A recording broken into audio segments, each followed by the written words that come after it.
Assalamualaikum warahmatullahi wabarakatuh. Nama saya Yudana Nuraziza dari kelas 11 MIPA 1 absen 7. Saya di sini akan menjelaskan tentang siklus menstruasi. Menstruasi pada umumnya siklus menstruasi yang berlangsung selama 28 hari.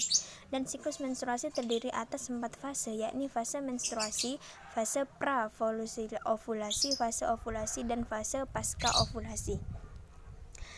Yang pertama, fase menstruasi.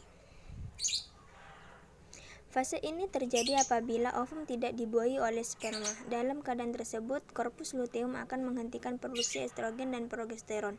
Maka akibatnya ovum akan meluruh bersamaan dengan endometrium, dan kondisi ini dapat ditandai dengan adanya pendarahan melalui vagina. Yang kedua, fase praovulasi. Pada fase praovulasi ini, hipotalamus akan menghasilkan hormon gonadotropin yang merangsang pembentukan hormon FSH.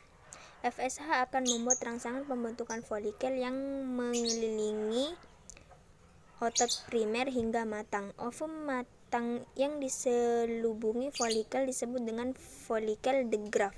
Folikel de Graaff ini kemudian akan menghasilkan estrogen yang merangsang pembentukan endometrium. Yang ketiga, fase ovulasi adalah merupakan adanya peningkatan kadar estrogen yang mengakibatkan terhambatnya pembentukan FSH, sehingga hipofis akan melepaskan hormon LH.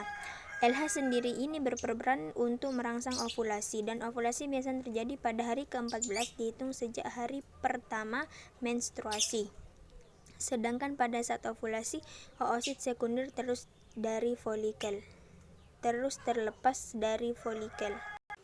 Yang keempat, fase pasca ovulasi atau fase luteal. Pada tahap ini, LH akan merangsang folikel yang telah kosong menjadi korpus luteum atau badan kuning. Korpus luteum akan tetap menghasilkan estrogen dan progesteron.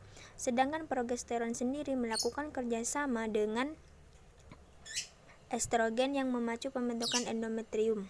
Progesteron juga akan merangsang sekresi lendir pada vagina dan juga pertumbuhan kelenjar susu. Hal ini berguna untuk persiapan penanaman zigot dalam uterus setelah terjadi pembuahan. Namun apabila hingga akhir fase ini tidak terjadi pembuahan, maka akan kembali lagi ke fase menstruasi. Selama berlangsungnya proses siklus menstruasi, tubuh wanita akan mengalami perubahan hormonal, perubahan ketebalan endometrium, dan perubahan suhu tubuh. Dan selama berlangsungnya siklus menstruasi akan terjadi interaksi antara hormon FSH, LH, estrogen, dan progesteron. Siklus menstruasi ini akan berlangsung selama bertahun-tahun hingga wanita tersebut berusia kurang lebih 45 tahun. Inilah penjelasan dari saya tentang siklus menstruasi. Kurang lebihnya mohon maaf. Wassalamualaikum warahmatullahi wabarakatuh.